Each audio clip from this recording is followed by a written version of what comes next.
Hi everyone, this is part two. My name is Mary Kate, and I think Ashley did a great job presenting her part on her experience in a different culture. I agree with you, I really do miss traveling. Usually once a year, my family and I like to go on a family vacation, and unfortunately this year we were not able to. But understandably, with the pandemic, it's not the safest or smartest to travel right now, and I am thankful for all the experiences I've had prior to this. But I'm going to be telling you about my experience in a different culture. Although it is kind of hard for me to travel sometimes, I really do love enjoying being home and having my own bed and my own place. But every time I do go somewhere, I'm so thankful for those experiences and those memories. So I'm going to talk to you about my different experience in a culture. Up until last year, I've actually never been out of the country. When I was 18, I believe, I went to Costa Rica and for a family vacation. That was life-changing. I knew when I was going that it was going to be very different, an adjustment, knowing that I've never been to a country, and some of my friends were there, and they were telling me all the different things, and I was excited, a little bit of nervous, and when I got there, I learned right away that it was so different in a great way. For example, they only speak Spanish there, that's their language, and I'm used to English here in the US, so it was definitely an adjustment. I have taken Spanish from 6th grade to sophomore year in high school, and although it's been kind of a while, I just don't understand it very well, so it was a hard adjustment. Throughout the trip, I learned that they have a common phrase, like neologism, which is a phrase, and their phrase there is pura vida, and that means the simple life or the pure life, and they say it to people, and it's on the cars, it's on the shirts, it's everywhere you go, and it just means simple life or pure life, and I think that's a great phrase to have, because just so welcoming and homey, and I really like learning about that, and I definitely would use it here if it was more common, but some people understand it. I also, we decided to go on many different types of adventures throughout the trip, and one day we decided to go ATV riding, and we had to go to a different part, and it was very different and eye-opening. I really saw how these people lived in these small houses, little huts, don't even have clean water sometimes. It was really upsetting and eye-opening to see that, but I'm glad I did get to experience that, and I'm even more grateful now for where I live and everything I have. But I also learned that they are monolingual, and as long as me, I'm monolingual, which means we only speak one language.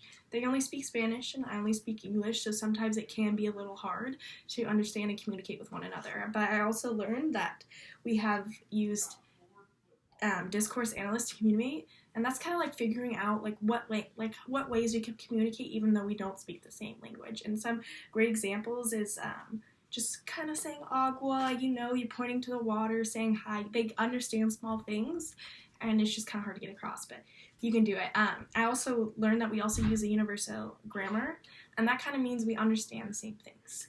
And we all say hi, hola, we say hi, they say hola. They still use the hand motions, they still wave, say goodbye, and I think that's really cool that we can still communicate even though we're from a different country. We still understand what we're saying, and I appreciate that they're very patient with us and understanding that we're not really from here and we're not used to this, and I think they're very welcoming to the tourists, and it was very nice of them. So later on throughout our trip, we decided to go to ATV rides, and it was amazing. We went through the rainforest, and I've never honestly seen a rainforest before. It was beautiful. Big trees. It was loud. You could hear the animals. I saw monkeys. I saw sloths. I've never seen any of that before, and even their cows were different. It was just crazy to see animals that I've never seen before, in the open, not even in a zoo. It's just this is their natural habitat. It was just amazing. I also learned that they use morpheme, which is kind of like it's a slang. It's a way they say stuff that we might not understand. And I think it was really important to learning this because everyone talks different, and it's important to kind of understand what they're saying so you don't get the wrong message. So for example, some of their slang there is, for the United States, we would say, oh, she's a woman, or he's a man. And there, for a Costa Rican man, you call it a tico. And a Costa Rican woman, you call it tica. So I think that's also very important to grab and understand, because if you don't know that, sometimes it can be confusing, or you don't know what they're saying, or you might get offended. So I think that was really important to learn that they have morpheme, and that's different from our country. Some other things I learned on my trip is some historical linguistics, which I think was amazing to find old history that's happened so many years ago, and I'm like at that country.